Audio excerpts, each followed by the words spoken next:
Mira, yo soy 100% chilanga. Yo nací, según me cuenta la leyenda, mi papá en la colonia Viaducto Piedad. Entonces ahí fue donde llegué a este estadio. No, ¿qué te crees? Que mi familia es así como gitana, curiosamente cada 5 años cambia de domicilio. No sé por qué tienen como que ese ritual. Entonces yo no me puedo decir como que tener raíces en algún lugar, sino hemos estado en muchísimas colonias. Entonces cuando yo llego al Chopo me doy cuenta que es un mercado muy distinto al de Coyoacán. Muy, muy diferente, y eso hizo que yo me pusiera a observar cómo era el joven. Bueno, yo también era joven en esa época. Por supuesto, claro. Cómo era el joven que asistía al Chopo. Son personajes muy diferentes a los clientes que tú encuentras en el sur. Es un don que tiene el espacio del Chopo, que convoca a que el joven se pueda expresar con ese anhelo de identificarse a grupos. Y si estamos hablando de rock, pues de tendencias de rock, ¿no?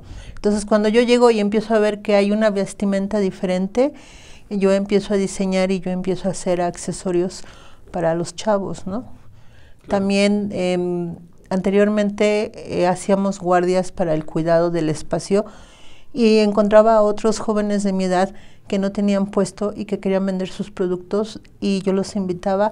Armé una pequeña cooperativa en ese entonces. Entonces yo tuve la fortuna de que tuve varios proveedores que me dejaban en esa época. Yo fui la primera que metió el tinte para el cabello para los ponquetas, ¿no? Metí unas máscaras increíbles de látex que en aquel entonces eran del grupo de Slipknot, ¿no? Yo empezaba a maquilar muñequitos, ¿no? Así muy estilo darquetas, ¿no? Bailarinas, como que mi mercado se fue adaptando a lo que yo veía en ese momento, y el mismo joven llegaba y me decía, oye, ¿tienes esto? Y ya cuando de plano veía que eran demasiados, dije, pues vamos a diseñar y vamos a crear esto. Mira, te voy a ser honesta, y no me da pena decirlo, porque finalmente es una situación que debemos de atender a nivel de prevención y de atención. Yo tuve que salir de mi seno familiar por violencia familiar. Entonces yo a los 18 años yo ya me sustentaba, vivía con unos compañeros de Coyoacán y me hice responsable de mi persona.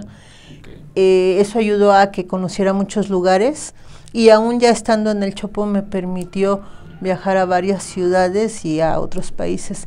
Entonces, las cosas a veces vienen enmascaradas con caras de desgracia, pero para mí fue una bendición, porque como yo nunca encajé con los códigos de mi familia, yo salí a buscar mi propio camino, y eso me ayudó a encontrar el Chopo, ¿no?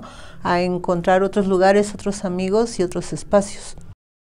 Mira, cuando yo llego a Coyoacán, todavía soy hija de familia, y pasa algo muy curioso. Mi padre, cuando se entera de que su hija pone sus cosas en el suelo, en una manta, a vender en la calle, pues le da el infarto, ¿no? Entonces, ahí empezamos a tener conflictos muy fuertes. En ese entonces yo era menor de edad, llego a Coyoacán siendo menor de edad, pero tuve la bendición de que hubieron personas que fueron mis hermanos de vida, me cuidaron, y ellos son los que finalmente, ese lugar de Coyoacán que estaba fuera del Parnaso, invitaba a otros artesanos a llegar, y había un espacio donde llegaban los artesanos de otros países. Ahí es donde nosotros construimos la relación con otros artesanos, y de ahí sale la invitación de ir a otros lugares. O sea, pudimos ir a varias partes de la República, quedarnos en sus casas. Tuve la fortuna de viajar a Guatemala, tuve la fortuna de viajar a Cuba, y la verdad son experiencias muy, muy padres. Y estos mismos amigos, con ellos fue que conocí todos estos lugares, Real de 14, Guatemala, lugares muy, muy simbólicos.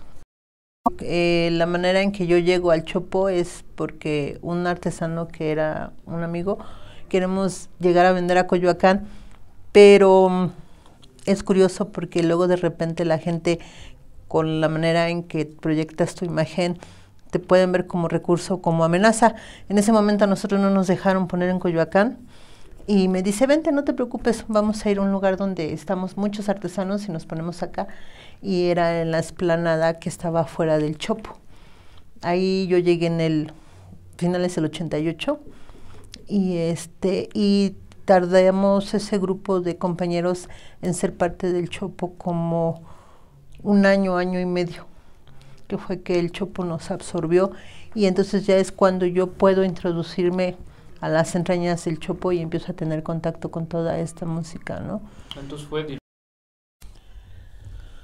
Mira, a partir de que yo llego al Chopo así súper chavita y sola, Sí. y bueno, parece mentira, pero desde otros códigos, porque no es lo mismo un chico de la zona sur a un chico de la zona norte, o sea, o del centro, ¿no? Son códigos muy diferentes. A mí me dio gusto poder llegar a un lugar donde entendía la expresión de todos los jóvenes.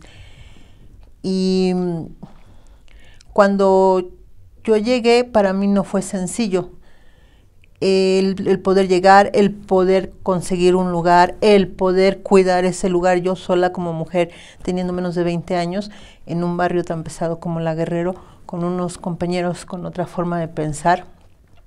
Pero cuando yo puedo llegar y adaptarme y ya sentarme, todas estas herramientas que me dio esta experiencia me permitieron poder realizar con mucha mayor facilidad en la profesión en la que me he dedicado toda mi vida, que es la atención en adicciones. Entonces, el haber interactuado con diferentes formas de ver la vida, o sea, te estoy hablando que en ese entonces era un paraíso visual el Chopo, Sí, me imagino. porque veías darquetas, ponquetas, rastecas, los que se vestían como panchitos, industriales, metaleros, grunge, empezaba el grunge, ¿qué te puedo decir? Se me están yendo bastantes.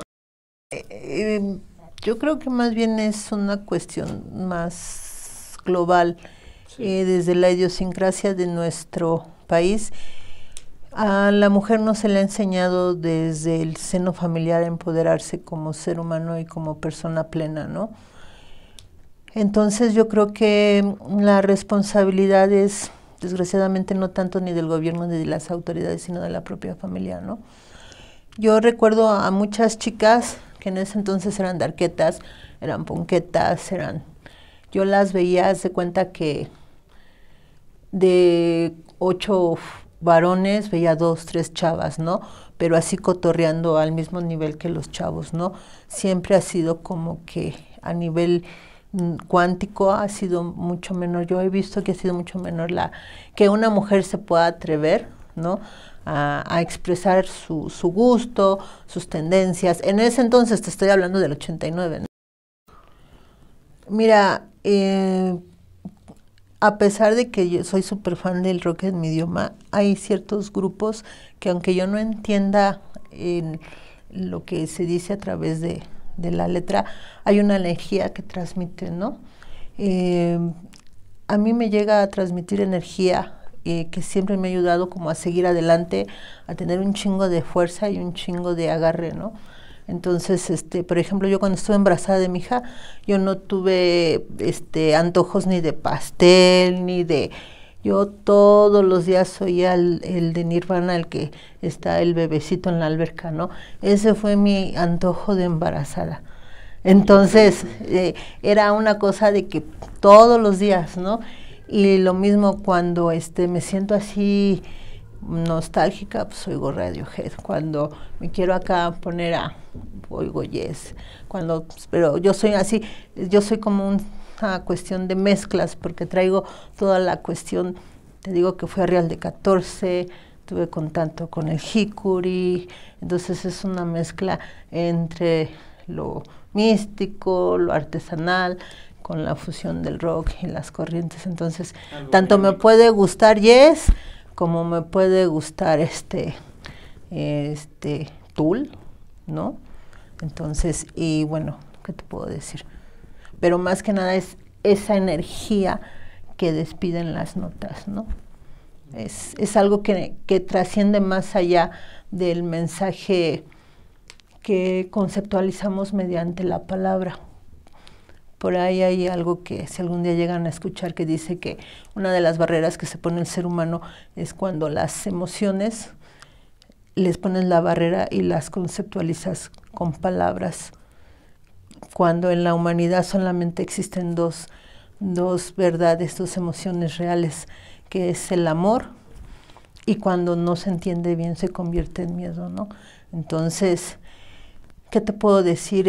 Esa música para mí es igual de fuerte y de intensa que la clásica, ¿no? Que un Beethoven, que un Chopin, ¿no? Entonces, es energía viva, ya sea como para dispararte y tocar las estrellas, como para la nostalgia o para agarrar fuerzas, ¿no? Entonces, si tuvieras que definir el rock en una palabra, ¿qué palabra sería? Vibración. Vibración. Ok. Ahí estuvimos varios compañeros artesanos, como éramos un total de 20 compañeros. Y bueno, los que en ese entonces dirigían el tianguis se dieron cuenta que era mucho mejor tenernos de aliados que de competencia. Por supuesto. Entonces hicieron un acuerdo en ese entonces con la delegación y la delegación les permitió ampliar el padrón. Fue cuando nos invitan y nos jalamos, en vez de estar casi en la esquina del Eje y Aldama, nos jalamos hacia donde están los tubulares grandes antes de entrar al grosso del tianguis, antes de llegar a Sol, ¿no? Entre Camelia y Sol, ya ven que hay unos tubulares grandes, eso sí, de las dos partes, eso es Chopo.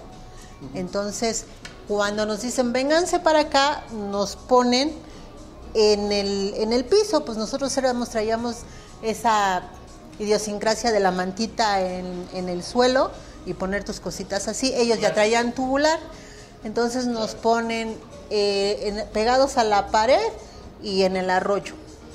Cuando ya ven que hay posibilidad de abarcar más espacio, nos dicen a los que estamos en el arroyo, pásense enfrente, y es cuando entonces ya se hacen las dos hileras antes de pasar Sol y que está el grosso del tianguis. Te estoy hablando de 1989, por mucho 1990. Lo que me impactaba mucho, porque yo en ese entonces tenía como 19 años, que llegaban los chavos totalmente vestidos para ir al Chopo. Era un festival, era un carnaval de ver las diferentes tendencias del rock representadas en la vestimenta de un joven. Podías ver desde que llegaban los punks, los famosos Ramones, el que era el estilo de rock industrial, los metaleros, los rastas, bueno, pero era un festival visual de que el joven en ese espacio se daba la libertad, se sentía seguro de expresar como su gusto musical se lo dictaba, por una necesidad de encontrar un grupo de pertenencia, ¿no? Entonces, ese dispositivo de libertad y paradójicamente de seguridad, de poder ir como joven vestido como tú querías, yo no lo vi en ningún otro lado. O sea, yo no sé si en algún otro lugar se daba eso, claro, pero en el Chopo era la verdad grandioso. Que desgraciadamente con esta cuestión de la globalización y el internet, todo eso se ha desvanecido, pues sí. Pero yo disfruté mucho. Yo no sé si mi hija todavía se acuerde de cómo iban los chicos vestidos de diferentes tendencias, pero lo que sí te puedo decir que cuando a la casa de ustedes iba un cliente, iban punks, porque su papá vendía piercing y cosas así. Entonces mi hija a los 4 o 5 años se le acercaba al punk y lo abrazaba y le decía, hola, ¿cómo estás? Y el punk acá bien rudo, con los picos, las cadenas. Entonces nosotros como gremio de artesanos nos reuníamos en casa de unos compañeros y ahí resolvíamos cosas, porque nada es miel sobre hojuelas, siempre hay diferencias, siempre hay conflictos que resolver, sí, claro. Pero como gremio de artesanos intentábamos resolverlo entre nosotros y luego ya poderle dar una resolución al grosso del tianguis. Entonces, mucho tiempo se manejó en que sección artesanos, chopo. Y creo hasta el día de hoy, hace como un mes sacaron una circular que yo me quedé, no lo han podido trascender, siguen poniendo sección artesanos, chopo. Y entonces me da risa porque tú volteas en esa parte y ya no hay nada de eso, ¿no? O sea, si yo te estoy platicando, era como un Coyoacán metido en el chopo, no me lo crees, ¿no? Desde el tipo de mercancía hecha a mano, piedras, pieles, toda la tendencia de artesanía mexicana, ¿no? Mexicatiago, por decirlo así, ¿no?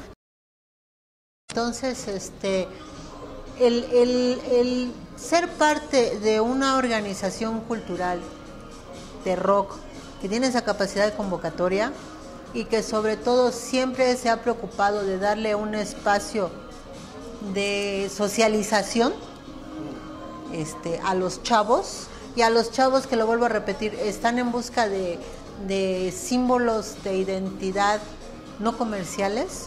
Es algo que siempre voy a estar muy orgullosa del chopo, porque sí puede haber un Coyoacán, sí puede haber una Condesa, sí puede haber, ¿no? Pero el querer que el joven, todavía el joven de hoy, porque estamos hablando de cuando a nosotros llegó la segunda, lo voy a decir entre comillas, camada de gente que ahorita ya tenemos 50 años, nos seguimos preocupando porque el joven de hoy siga teniendo ese espacio, ¿no? Claro. Y que pueda ser un espacio dentro de lo que nos permiten las condiciones, que sea seguro y que él se pueda expresar y que él pueda decir, vestir, sí, actuar conforme a algunos acuerdos de convivencia social, pero que él pueda encontrar esta parte de socializar, claro. Cumplir su deseo de pertenencia a alguna cultura, a algún grupo, a alguna cuestión social, ¿no? Porque en el desarrollo humano, dentro de la adolescencia y la juventud, eso creo que es el reto más importante, descubrir tu personalidad, ¿no? Exacto. Y tú no te puedes descubrir como persona si no te ves reflejado en el otro. Entonces, por eso para mí es bien importante el espacio que le damos a los jóvenes, ¿no? Que es una plataforma para que ellos puedan confirmarse su personalidad y su identidad, ¿no? Sin represiones comerciales ni de toda la cuestión de la globalización, ¿no? Yo creo que el ser chopera ya es ¿cómo te lo puedo decir?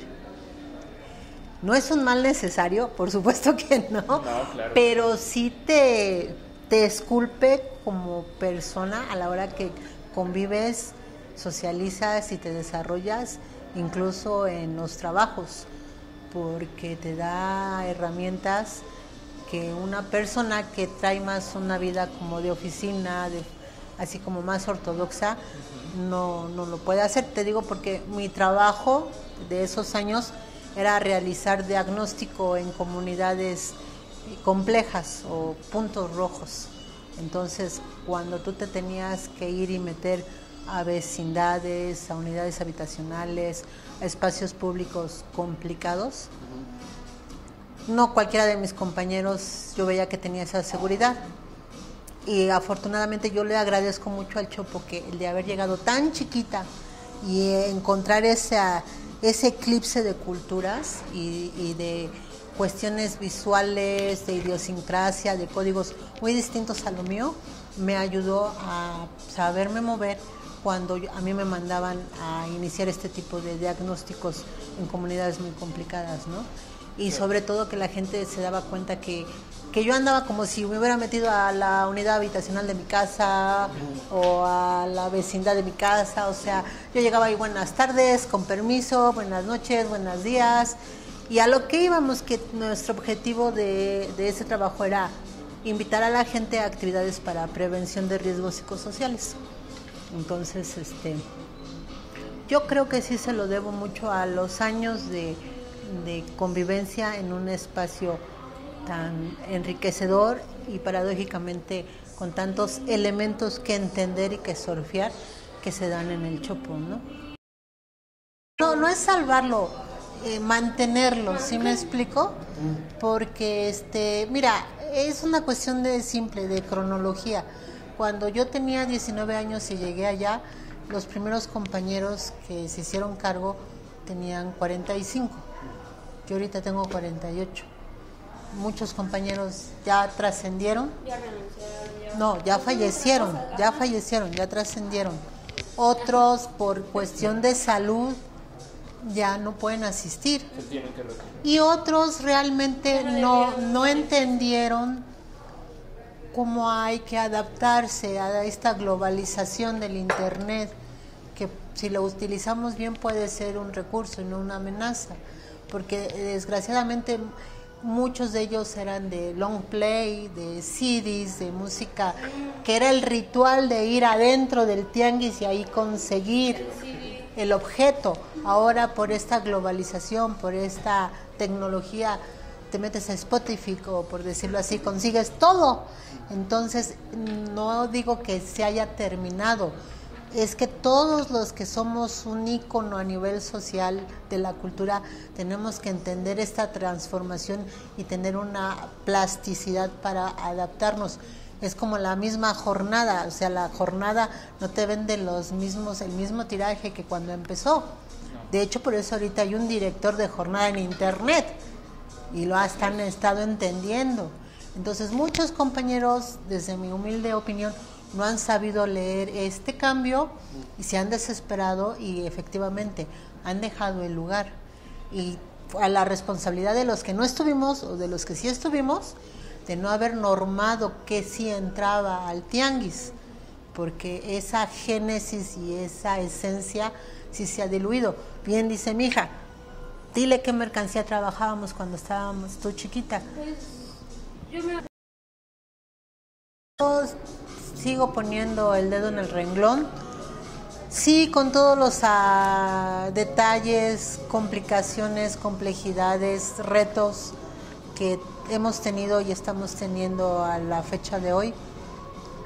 Para mí sigue siendo muy importante ese lugar porque, número uno, intentamos, bueno, con estas fallas de que se perdió mucho el giro en cuanto a la esencia, pero intentamos que sea un lugar alternativo, que esté afuera de los malls, de los otros tianguis, de las marcas.